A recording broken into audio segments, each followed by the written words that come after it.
So these are my 5 tips on how to handle behavioral problems in the classroom. Tip number 1, build a rapport. The child has to know that you care about them. At the end of the day, the student cannot be just a number. You have to really care about the things that they're interested in. You have to take interest in their home life and really just let them know that you're there for them. If they know that you care, they will definitely respond and rise to your expectations. Tip number 2, observe their triggers. You want to make sure that you are really trying to figure out what's going on in the environment around them that's causing him or her to act out.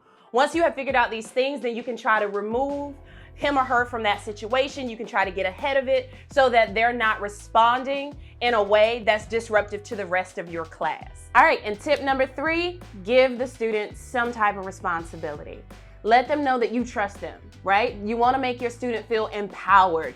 So give them some type of responsibility where they can have the feeling of authority in the classroom. And then you can use that to leverage the behavioral system within the class, you know? So if we continue to misbehave, then I may have to take your responsibility. Let them know that you're expecting leadership qualities from them during this time, and they will rise to your expectations. Tip number 4, implement a system that works for you.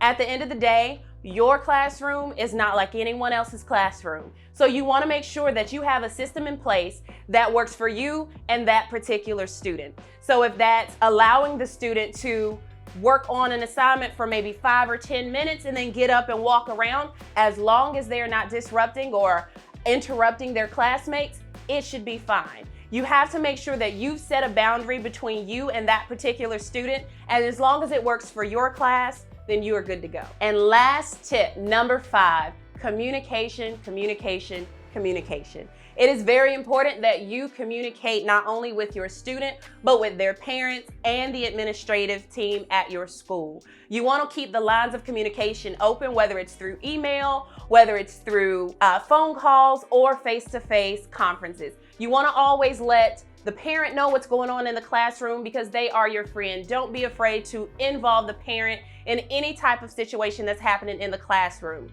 You want to make sure that you have those teacher-student conversations as well. Let them know, pull them to the side, have a one-on-one conversation with them and let them know what your expectations are. They may need a reset, and that's okay, but you have to make sure that you communicate so everyone knows what's expected.